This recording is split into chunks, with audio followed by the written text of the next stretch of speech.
Hey guys, welcome back to my channel. Today we're going to talk about the route reflector in BGP and the BGP Confederation. Okay, so these two concepts are basically in order to minimize the topology complexity we have in IBGP, where in IBGP we have to form a full mesh.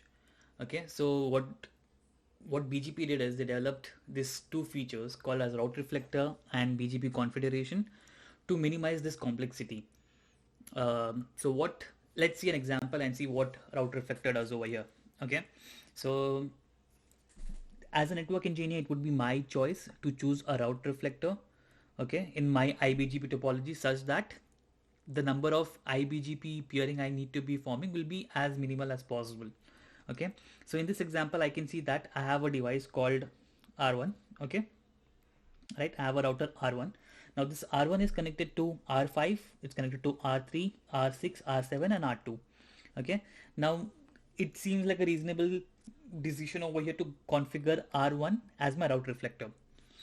So in route reflector, let me first talk about the route reflector. It basically follows a client server architecture where the device which is configured as the server is my route reflector, and then I'll have other devices which will be configured as its client. Okay, now let's see in this example I have R8 and R5. Okay, over here I will have EBGP running, correct?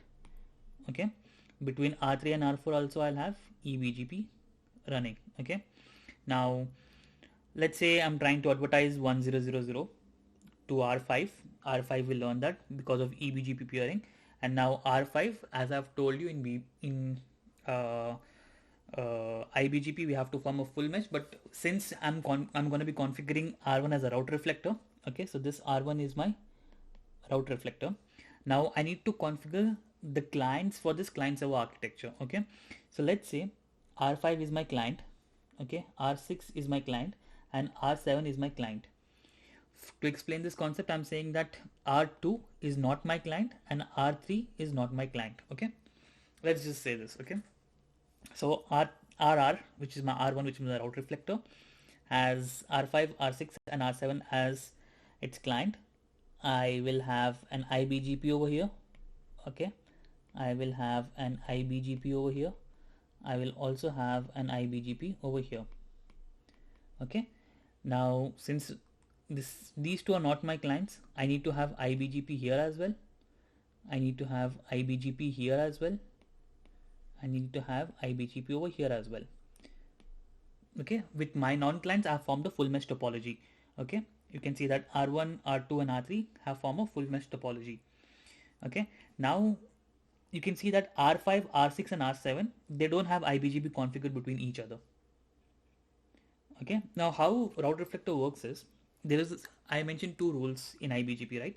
One is we have, it doesn't prepend its AS path. The second rule is IBGP paths will not be forwarded to other IBGP devices. It only EBGP paths are forwarded to IBGP devices, and this concept does not apply for route reflector. So let's say 1000 is being learned on R5, okay, via EBGP. R5 will forward it to route reflector, right? Because it can forward. This path can be forwarded over here. Okay, 1.0.0.0/8 is forwarded to route reflector. Now what in general IBGP concept, route reflector should not forward this IBGP path to other IBGP devices. But since R1 is configured as a route reflector, okay, and this configuration of route reflector just needs to be on R1. Okay, R1 will say that, okay, from a IBGP with R6, which is my client, from a IBGP with R7, which is my client, from a IBGP with R5, which is my client, from a IBGP with R2 and R3, but those two are not my clients, so I won't give that configuration. So what RR will do is, will forward this IBGP route to all its neighboring IBGP peers. Okay, this is not allowed in general IBGP configuration, but since it's a route reflector over here, it will do it. So 1.0.0.0/8 will be forwarded here. It will be forwarded here as well. It will be forwarded here as well. It will be forwarded here as well. Make sense? This is how R4 will learn about this particular route. Okay, once it reaches R3, now see, R2, okay, is not a client. It's not a route reflector. So R2 will not forward any IBGP learned routes to another IBGP devices. So R2 will not forward 100/8 to R3. R3 will receive 1000/8 from R1, and R3 will forward this to R4 because it's an eBGP peering. So AS300 device R4 will learn about 1000/8 route. Okay, makes sense. Now what will happen on R6 once it receives 1000/8? On R6 and R7, when both are client devices, they will also follow the default IBGP behavior. That is, they will not forward to any other IBGP neighbors. Okay, since it's an IBGP received route, only the route reflector can forward the IBGP received route to another IBGP devices. So let's see if I have another device over here which is part of AS400, then this 1000/8 can be forwarded to this device. Let's call this R9. Okay, because it's a different, it's forwarding it to an eBGP peer. Okay, you can forward an IBGP learned route to an eBGP peer but not to another IBGP peer. Okay, so this is how a route reflector works. Okay, once it, so now in this example I have received this path from from a client, right? R5 was a client. Okay, so we're talking about 1000/8. Now let's talk about a route which we are receiving from let's say R4. Okay, which is, okay, let me just erase this first. Okay, and I'll make the lines again. Okay, yeah, okay, now let's see. Okay, I have this path, and I have IBGP over here, IBGP over here, IBGP over here.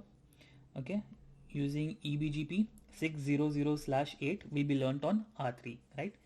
Now what, as an IBGP default behavior, R3 will forward this to R2. It will also forward to RR, which is my route reflector, and this is my R1. Okay, now what the route reflector will do is, since it has received this route from a non-client which is 6000/8, okay, R2 will also receive 6000/8, but R2 will follow the default IBGP behavior, that is not forward any IBGP learned route to another IBGP device. So R2 will not forward that to the route reflector R1. Okay, also the route reflector will not forward this to other non-client devices if it is an IBGP received route from a non-client. Okay, so this packet will not be forwarded in this direction again. Okay, so this basically prevents formation of loop over here.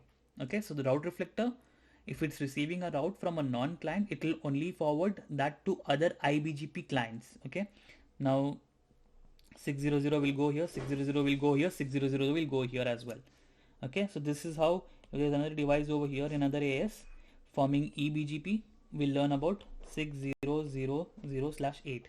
Okay, remember this again on the clients, again the default IBGP behavior works, but it does not forward any IBGP learned route to any other IBGP devices, only to eBGP devices.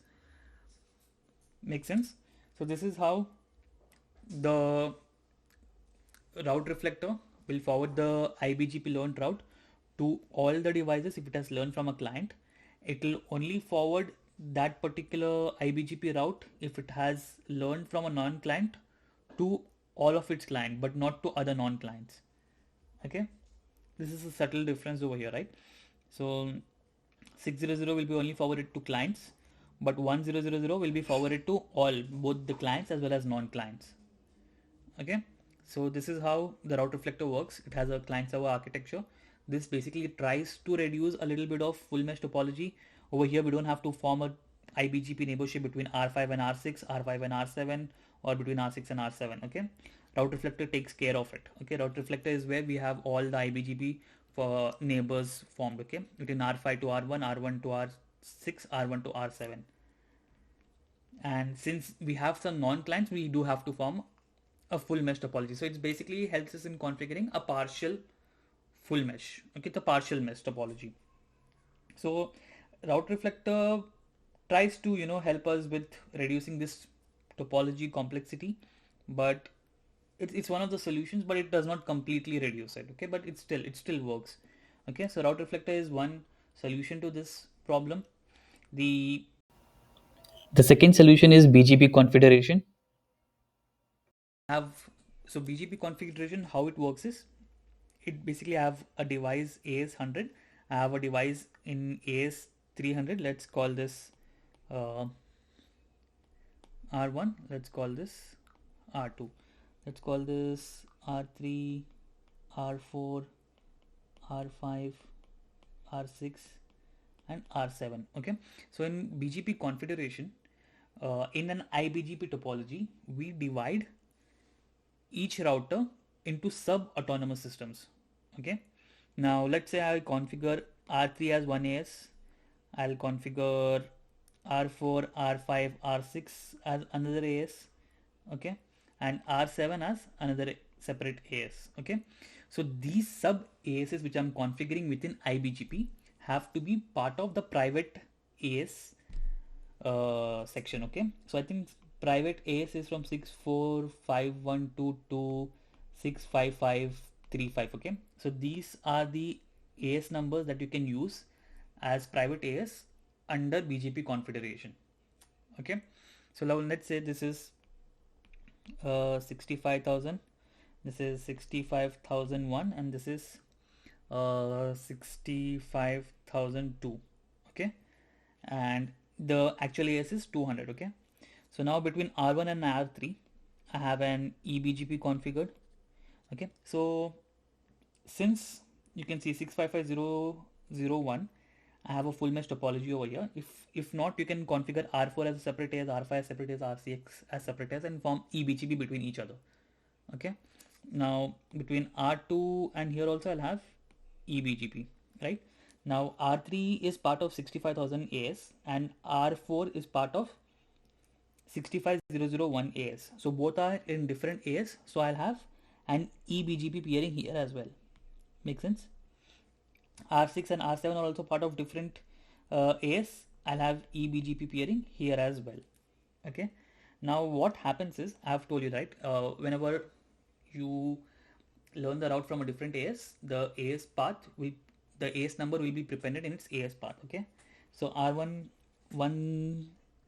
receives the 1.0.0.0/8 with AS 100.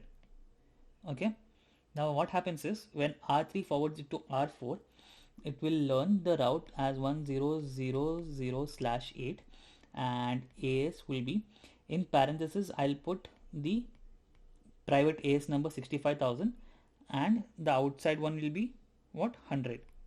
Okay, because 100 is public AS and 65,000 is private AS.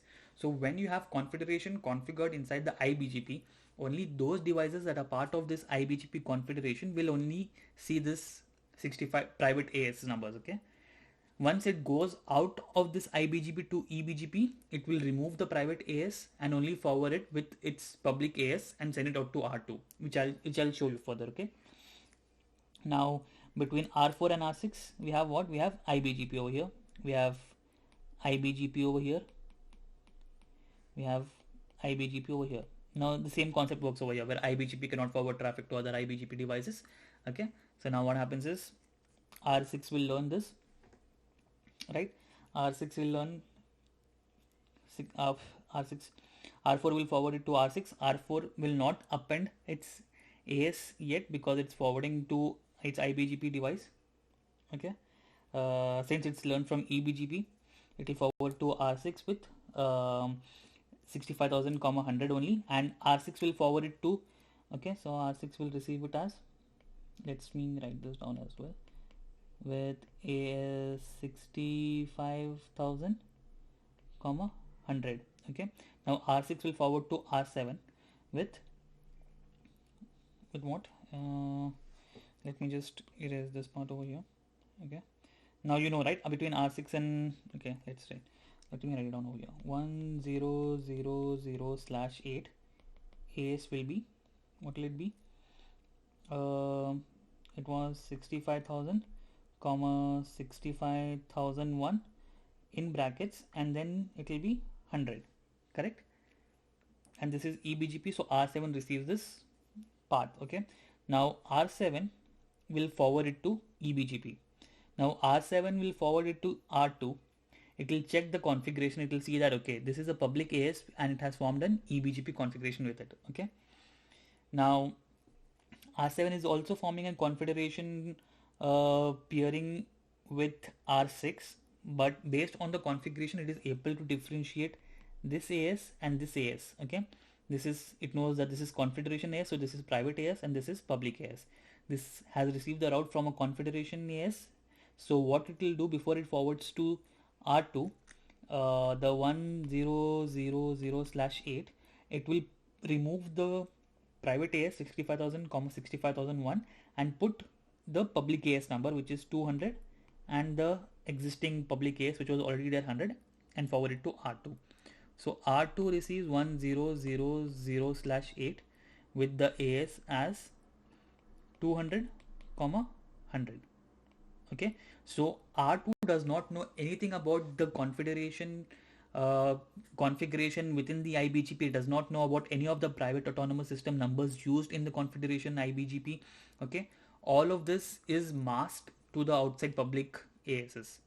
Okay, so this configuration is only used within the IBGP, and it's, wherever there is eBGP formed, it will prepend it within a bracket, okay, within the parenthesis, and it will send it out to other devices within the IBGP configuration, whichever has configuration. It will append it and it will send it out. Before it goes out to the public AS, it will remove the private AS and it will put the public AS of that particular IBGP and send it out.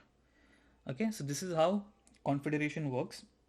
This also helps in reducing the complexity of the full mesh topology.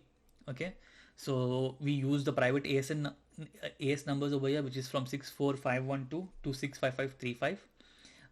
Inside a sub AS, like over here 65501, we do still require a full mesh topology. Okay, or what I can do is I can have separate AS for R4, separate AS for R5, separate AS for R6. So we'll have to do all this configuration. Okay, the basic rules of BGP for not forming the loops will follow in the sub autonomous systems as well. Okay, and the confederation border routers, which is like R7 and R3, before it goes out to the public AS, it will remove the the confederation AS numbers, okay, which is the private AS numbers, before sending it out. Okay, so this is one way of reducing, again, full mesh topologies over here. So I hope this made sense, guys. So these route reflector and BGP confederation are two concepts which BGP introduced in order to remove this complexity of forming the full mesh topology. Even though this does not entirely remove it, but it makes it much easier to manage the network. It makes it much easier to reduce the complexity, and having separate AS and having a route reflector does help in many ways. So these are the two additional concepts to tackle this IBGP problem of having a full mesh topology. Please do let me know, guys, if you have any questions. I'm going to share a link which will give you a little more information on all of this. Please do let me know if you have questions in the comment sections. Please like, share, and subscribe. Thank you.